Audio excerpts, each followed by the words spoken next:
Welcome back, beautiful people. You're watching Coin Crusader, and as always, we are getting straight into it. Before we dive in, please take a moment to read the disclaimer on screen. Now, I know most of you have already hit that like button, but if you haven't, now is the perfect time. Let's try to get to 1,000 likes on this video. Go ahead and make that button nice and blue. All right, let's talk about what is going on in the markets right now, because today has been a rough one across the board. XRP is sitting at around $1.11, down roughly 1.4% on the day. Bitcoin is down. Ethereum is down. Pretty much every major crypto asset is in the red right now. And it's not just the crypto space feeling the pain. The Asian markets took a serious hit overnight, with over $800 billion wiped out in just a matter of hours. The South Korean exchange dropped a staggering 8.2%, and they actually had to trigger a circuit breaker just to slow the bleeding. Two of their biggest names, Samsung and KS, took a heavy blow. And since those two stocks make up about half of that entire exchange, the damage was significant and fast. This is the kind of global sell-off that sends shockwaves across every asset class, and crypto is absolutely not immune. When you zoom out and look at the overnight trading data, you'll see that some of the biggest stocks that were flying high yesterday are now down 6–7% in a single session. Something is clearly cracking under the surface here, and there are a few things that could be driving this. One of the more credible explanations is the statement that came out of Bank of America suggesting we could potentially see 3 interest rate hikes this year. Now, that is not what the markets wanted to hear. Not crypto markets, not stock markets, not global markets in general. When the cost of borrowing goes up, risk on assets like crypto tend to take a hit, and that is exactly what we're watching play out right now in real time. But there's also something else that came into the picture, and that involves President Trump and a couple of executive orders he just signed that sent a shiver through the crypto community. Before we get into the Trump news and the Senate bill, I want to take a moment to address something a lot of you have been asking about in the comments. Many of you have seen me mention my partnership with iTrustCapital, and you've been asking, Avi, what exactly is an IRA, and how does it even apply to someone like me who is investing in crypto? That's a fair question, and I want to break it down clearly because I think it's genuinely one of the most powerful financial tools available to US-based investors, and a lot of people are sleeping on it. An IRA, which stands for Individual Retirement Account, is specifically designed to help you grow wealth by either eliminating or seriously delaying the tax drag on your investments. And when it comes to crypto, that tax drag can be absolutely brutal if you're not paying attention to it. Here's the reality that most new investors don't think about when they first get into crypto or the stock market: taxes. Every time you make a profitable trade outside of a tax-protected account, the IRS is watching. In a standard brokerage account or a regular crypto wallet, the IRS treats cryptocurrency as property. That means every single time you sell one crypto asset for cash, swap it for another token, or earn staking rewards, you've triggered a taxable event. And depending on how long you've held that asset, you're looking at either short-term capital gains taxes, which can go all the way up to 37%, or long-term capital gains taxes of up to 20%. Those numbers add up fast, and they can absolutely demolish your compounding potential over time. This is where an IRA changes the entire game. When you hold your crypto investments inside an IRA, those taxable events essentially disappear while your money is in the account. Every time you buy, sell, or trade inside the IRA, there is no tax triggered in that moment. Your gains keep compounding, your portfolio keeps building, and the tax man doesn't come knocking until you actually withdraw at retirement. That ability to reinvest your full profits without having to hand a chunk over to the government first is what makes this such a powerful compounding engine. And now let me explain the 2 main types of IRA so you can understand which one might be a better fit for your situation. The traditional IRA works like this. You put money in today and get a tax deduction right now, which is nice. Your investments grow tax deferred, meaning you're not paying taxes while the money is working for you inside the account. The catch is that when you eventually retire and start making withdrawals, those withdrawals are taxed as ordinary income. So you're not avoiding the tax entirely, You're delaying it to a point in your life when, ideally, your income and tax rate will be lower. Still, the ability to grow without capital gains taxes along the way is a major advantage, especially in a volatile market like crypto, where you might be trading frequently. The Roth IRA, on the other hand, is what I'd call the home run scenario. With a Roth, you contribute money that has already been taxed, so there's no deduction up front, but everything that grows inside that account and everything you eventually take out in retirement is completely and entirely tax-free. Let's put some real numbers on this so it actually makes sense. Imagine you put $5,000 into XRP today inside a Roth IRA. A few years down the road, in a strong market cycle, that investment climbs to $50,000. You've got a $45,000 profit sitting there. In a regular account, you would owe up to 20 or even 37% in capital gains taxes on that gain. In a Roth IRA, you owe absolutely zero on the sale and on the withdrawal at retirement. That's the power of this tool, and that's why I think it's so important for anyone invested in crypto to at least understand how it works. The only real limitation of the Roth IRA is that there's a cap on how much you can contribute each year. It's around $7,000 currently, though it changes slightly based on IRS adjustments and your income level. But even with that cap, if you're putting money in consistently year after year and letting it grow tax-free inside a volatile asset like XRP, the long-term potential is genuinely enormous. Our partner iTrustCapital allows you to hold crypto directly inside your IRA, which makes this whole strategy very practical and accessible.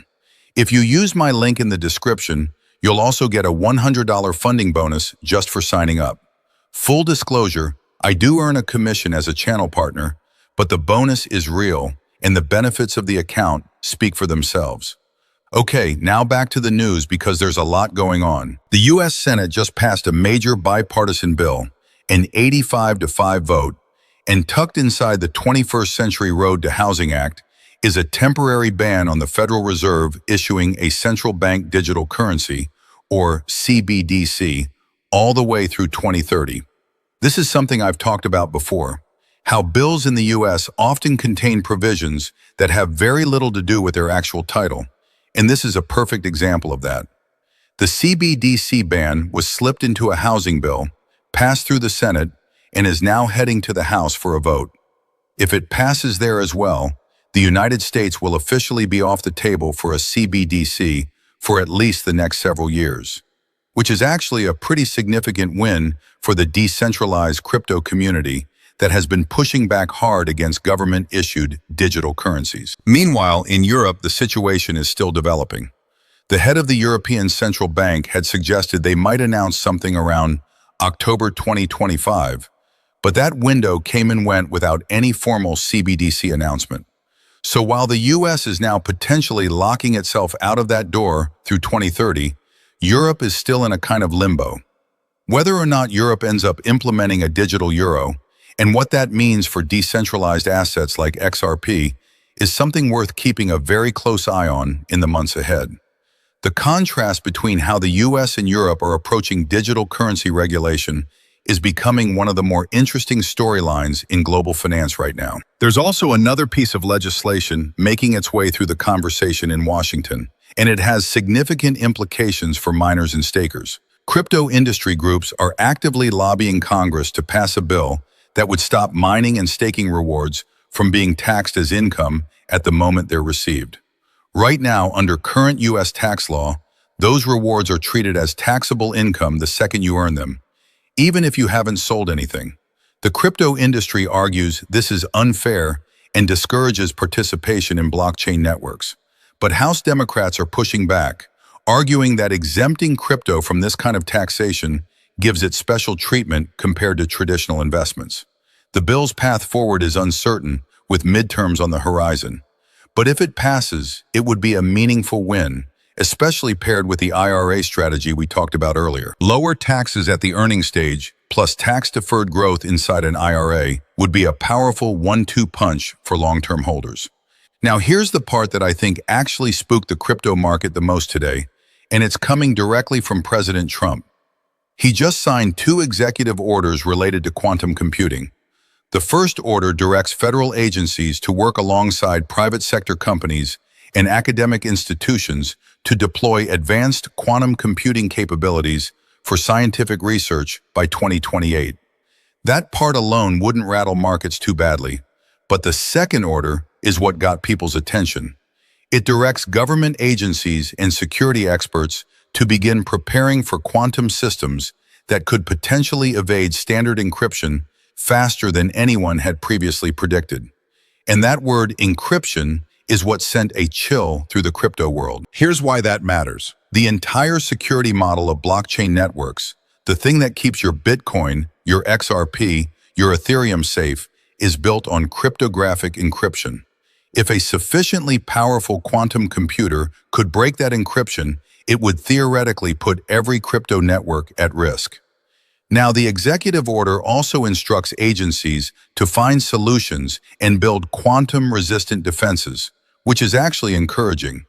But markets don't always wait for nuance. They see quantum computers could break encryption, and they react first, ask questions later. So while there's a reasonable argument that this could ultimately be positive for crypto as the industry adapts and upgrades its cryptographic standards, the short-term reaction was fear, and that fear hit prices hard across the board today. From a technical standpoint, XRP had been consolidating in a pretty tight zone for several days. And just when it looked like it might be breaking out to the upside last night, it flipped and broke in the opposite direction. We're now sitting roughly 4% below where we were about 18 hours ago. These moves happen. The market has always been capable of violent swings in both directions, especially in the current macro environment where every piece of news, from interest rate speculation to quantum computing executive orders, can shake sentiment in a matter of minutes. The key is not to panic, zoom out, and look at what the broader picture is telling you. Analyst Benjamin is still maintaining his view that Bitcoin is currently being squeezed between the bear market resistance band and the 200-day simple moving average, which you can see on his charts as the red and white lines respectively. His projection is that we may see continued selling pressure into the summer months, with a potential market cycle bottom forming sometime in the fourth quarter of 2026. That might sound far off, but think about it. July, August, September go by fast, and then suddenly it's October again. That's only about 3 months away at this point.